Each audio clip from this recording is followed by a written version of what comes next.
My 5-year-old daughter came home from school, knelt in front of me, and begged me not to send her back to kindergarten, saying she didn't want to go anymore. I asked her why, but she just cried and shook her head, too scared to speak. Sensing something was wrong, I lifted her shirt and found her arms and body covered in tiny puncture marks. Shaking with anger, I snapped a photo and posted it in the kindergarten parents chat group, demanding, "Who did this?" Someone named Luna arrogantly replied, "I told my son to do it." She then sent 2 more pictures. One was a wedding photo of her and my husband. The other was a picture of me, my daughter, and my husband. "You homewrecker. You dared steal my husband and have an illegitimate child.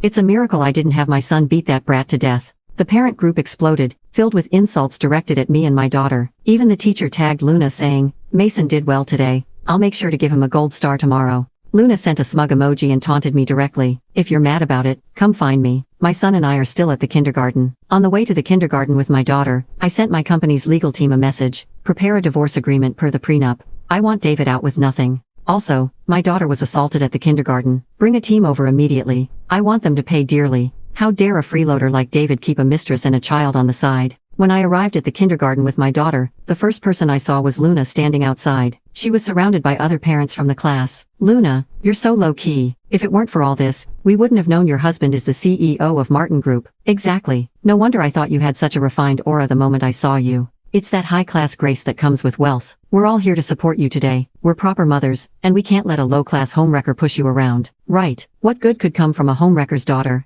Mason is truly the heir of Martin Group. He's already standing up for the people at such a young age. Even the teacher humbled herself, fawning over Luna. "Luna, let me know Mason's favorite foods, and we'll adjust the kindergarten menu to suit his taste from now on." Luna basked in the praise. David had freeloaded off my family for years, doing nothing. To give him some responsibility, I handed him control of the smallest branch of Martin Group. I never expected this would become Luna's source of pride and admiration. As soon as they saw me, the parents who had been flattering her just moments ago immediately frowned, looking at me with disgust. It was as if I were something filthy and repulsive. The teacher walked up to me, her face cold, and said, "Miss Walker, I've been instructed by the principal to inform you that Emily is expelled, effective immediately." I glared at her and asked coldly, "My daughter was attacked. Instead of seeking justice for her, you're expelling her?" The teacher responded indifferently, "This is an elite kindergarten. The children who come here all come from wealthy or noble families. A child born from a homewrecker like you staying here would only damage our reputation." My expression darkened as I warned her coldly, "I suggest you investigate who the real homewrecker and illegitimate child are before speaking." Just as I finished speaking, Luna stormed over to me. She slapped me hard across the face. "How dare a filthy homewrecker like you flaunt yourself in front of me? Did you really think having a bastard child would let you take my place as Mrs. Jones?" The sudden slap left me stunned. The other parents began mocking me, pointing fingers. "You look decent, so why stoop to being a mistress and having a child?" Some people pretend to be innocent.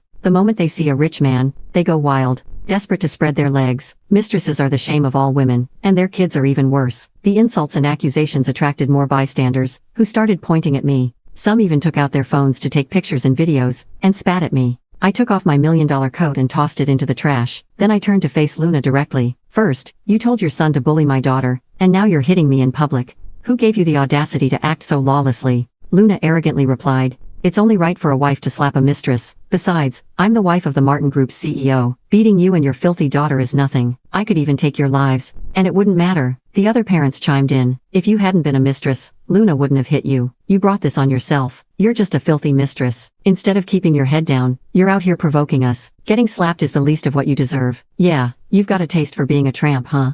Who are you pretending to be the innocent victim for? We're not like those men blinded by lust." Even the bystanders joined in on the insults. Each insult was more vicious than the last. This only emboldened Luna. She glared at my car behind me, eyes blazing with anger. "You filthy woman, spending my husband's money like it's nothing. How dare you drive a Rolls-Royce? A cheap mistress like you doesn't deserve this car. I hate mistresses more than anything. Every mistress on earth should die." As she spoke, she pulled out a key and scratched large letters across my car's surface. "Mistresses must die." I glanced at the glaring words and said coldly, "You'll soon realize how ironic those words are." Hearing this, Luna flew into a rage. "You filthy woman, living off my husband's money and acting all high and mighty. Today, I'll make sure you pay back every penny you've taken from him." She picked up a brick from the sidewalk and started smashing my car with all her strength. She didn't spare anything. The windows, headlights, and the hood. Everything was attacked. Seeing this, the other parents were energized. They picked up whatever they could find and joined in on the rampage, smashing my car with enthusiasm. After breaking the windows, they climbed inside, slashing at the seats and tearing apart the interior. The once pristine luxury car was quickly reduced to a heap of scrap metal. At that moment, one of the women broke open the trunk and gasped, "Look, there's a bunch of expensive stuff hidden in here." Luna approached, casually pulling out a painting, sneering, "A woman who makes her living selling herself is collecting art?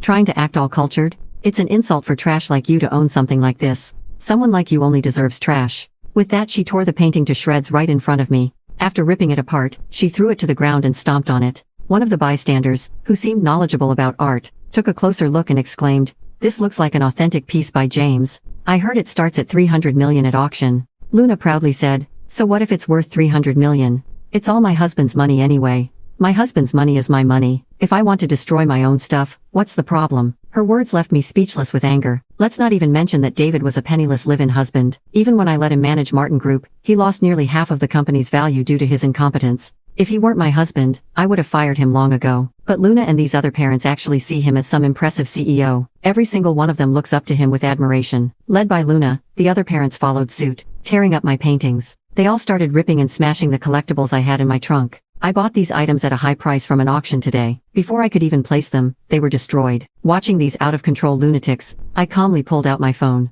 "Why aren't you here yet? You need to be in front of me within 5 minutes." Before I even got a response, one of the parents snatched my phone and smashed it to the ground. "Trying to call for help? Where do you get the nerve? Are you pretending to be someone important, huh? She's probably calling one of her clients to put on a show for us. Ha ha ha." The parents laughed even louder, openly mocking me. I stared at my shattered phone on the ground and said coldly, "I hope you'll still be laughing this hard in a few minutes."